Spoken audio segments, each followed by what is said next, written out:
Hi everyone, welcome to this Ask Dr. Lin episode where I will be taking a deep dive into the production of artisan breads.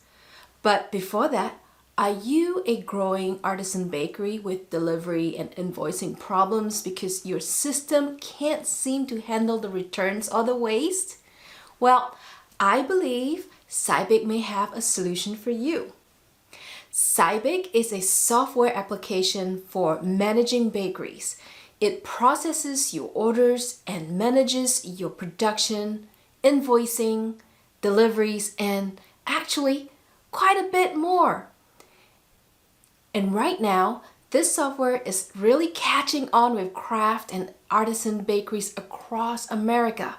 The best part, they are cloud-based and can customize to your needs.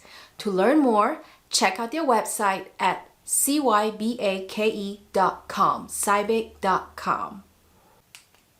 So let's talk about artisan bread, industrial artisan bread production. Why?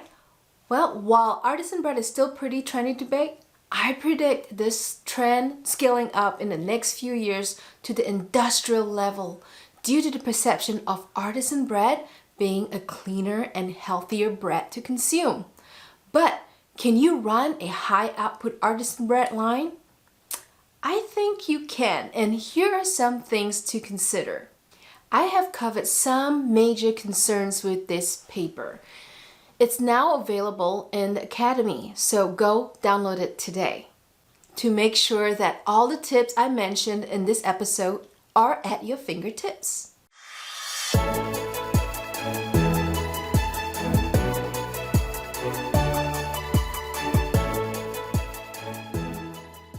There isn't a legal definition on artisan bread. And while many people may disagree on what artisan bread is, these are basic characteristics found in artisan bread. Artisan bread are usually lean formulas made with just flour, water, yeast, and malt. There is very little of anything else, least to say the absence of dough improvers. Sourdoughs, Polish, biga, flour brew, sponge and dough are pre-ferments. They are usually the main part of the formula that provides the special aroma to the breads. Let's not discount pre-ferments as they do play a huge role in gluten hydration and the ease of processing these doughs. Artisanal scoring is an art, or is it a necessity? Well, the science behind it says that it is necessary to control that burst from the oven spring. So let's be precise in this art form. Artisan bread is also baked directly on stones in tunnel ovens, so they are usually pan-free. This form of baking ensures the irregular look of artisan bread and results in a crusty exterior. The glossy crust of a typical artisan loaf is caused by a steam treatment. This is usually for about 15 to 30 seconds at the beginning of the tunnel oven. Great texture. There is a dual texture characteristic to artisan bread with a crunchy exterior and a chewy interior. This in fact causes a special mouthfeel that customers expect from artisan bread. The long fermentation and high hydration results in an open crumb with large holes that's distinctive of artisan bread. Artisan bread has strong aromatic flavors that is yeasty, sweet, fruity with sour and roasted tones.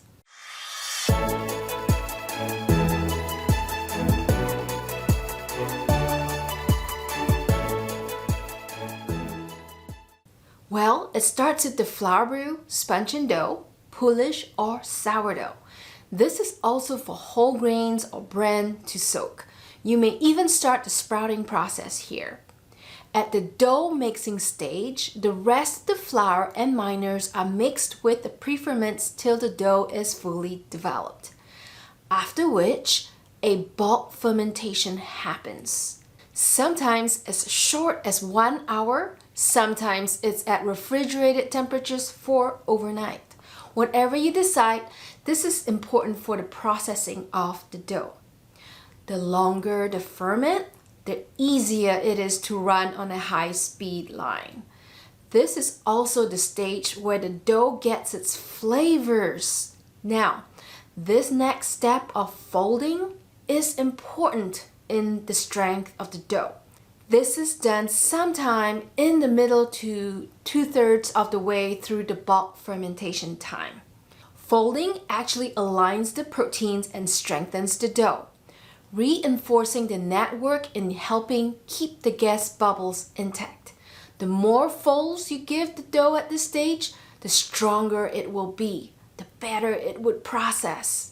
After folding, it goes into the next bulk fermentation again, which sometimes can range for 30 minutes to an hour. The shorter this period is, the better it would be for the dough to retain its strength in order to divide and shape well. Now, the next step in dividing and shaping requires low stress equipment. Remember that. Meaning, for a higher hydration dough like ciabatta type products, this part of the process is important in keeping the large bubbles intact. So do take note, you need special low stress equipment at this point, or you may just have to hand divide your doughs after all. After it is divided or shaped, it goes into a flour board or baguette pans, or sometimes on a couche before it's scored. Scoring and flour dusting is important and must remain consistent to control the burst of the bread. Baking is an important step as you drive out the moisture from the bread.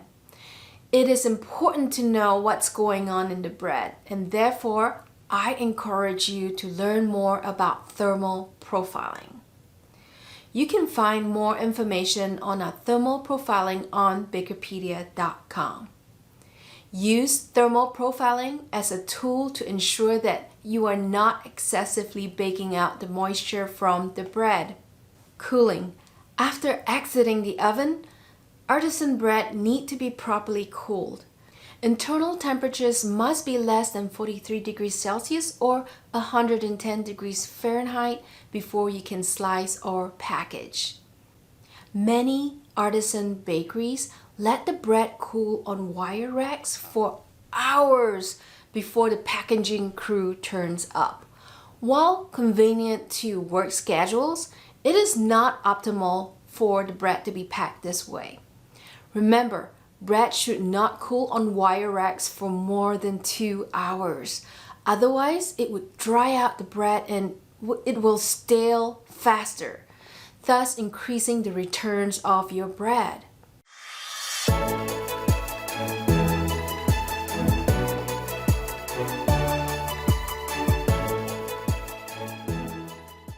I would like to point out 6 critical points on artisan bread processing.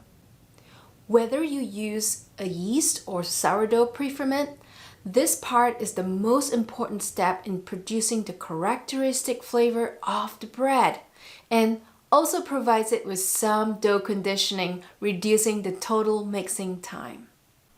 The long fermentation before and after the folding step is needed to provide better flavor to the bread, help the dough mature, and provide the appearance of large bubbles in the dough. Remember, you've put a lot of effort into making those large holes in the crumb. Use gentle dough dividing and shaping to ensure that you keep those bubbles intact. Artisan breads all have some form of scoring to control the burst during the oven spring process. A nicely scored bread is the first thing people consider when they buy artisan bread.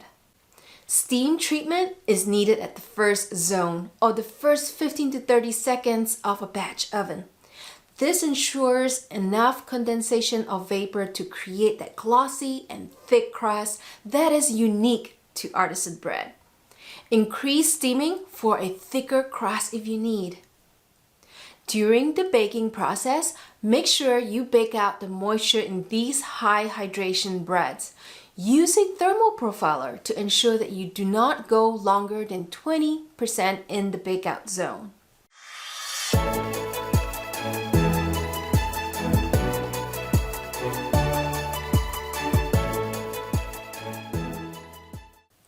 many industrial bakers will look at the previous flowchart and start cutting down the fermentation steps.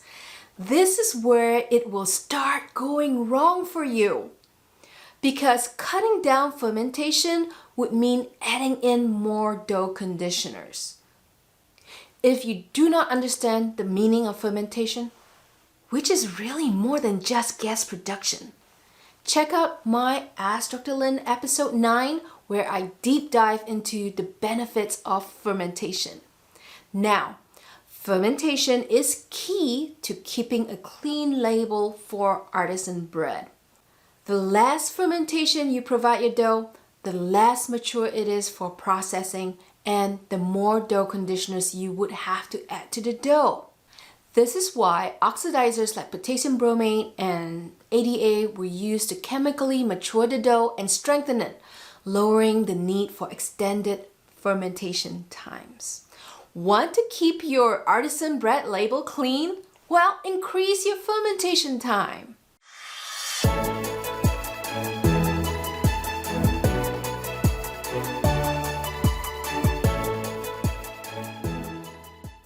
Contrary to many artisan bread baking beliefs that artisan bread should go stale in 24 hours after it's baked, I believe that artisan bread, when baked correctly, can keep up to a week without staling.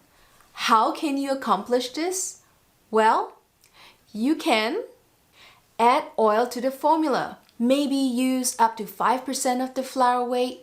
This really helps reduce the starch retrogradation. Don't overbake the bread.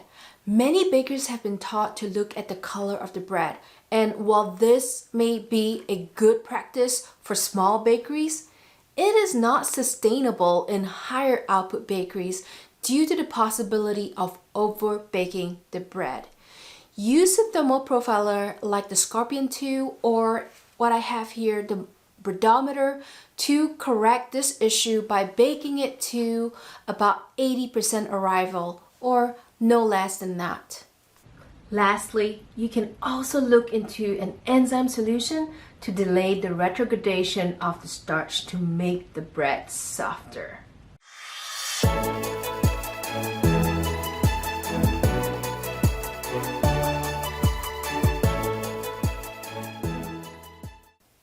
It is a fact that we love to slice our artisan breads here in the US. Probably about the only people in the world that slice our artisan breads. Please understand that traditional bread slices for pan bread may not work as well for artisan breads due to the dual texture of artisan breads. The hard and crusty exterior with the soft and chewy interior may dull your slicer blades faster than you think. Therefore, before adding more emulsifiers or enzyme solutions to your artisan bread, you may just need to change out your blades more frequently. In addition, higher hydration breads needs a longer cooling time to get rid of its moisture. If you hasten the cooling process, you will dull your blades faster, making the bread stick more to the blades. One more thing, if slicing is a common problem for you, please make sure that you are using blades that are issued by the manufacturer. I've seen a huge difference in performance when this is done. Oh man, talking about artisan bread is really making me hungry. It's time I dig into my favorite loaf from Portland French Bakery. It is a whole wheat sourdough. Look at the nice open structure. And see the brick and shred over here. It's my favorite.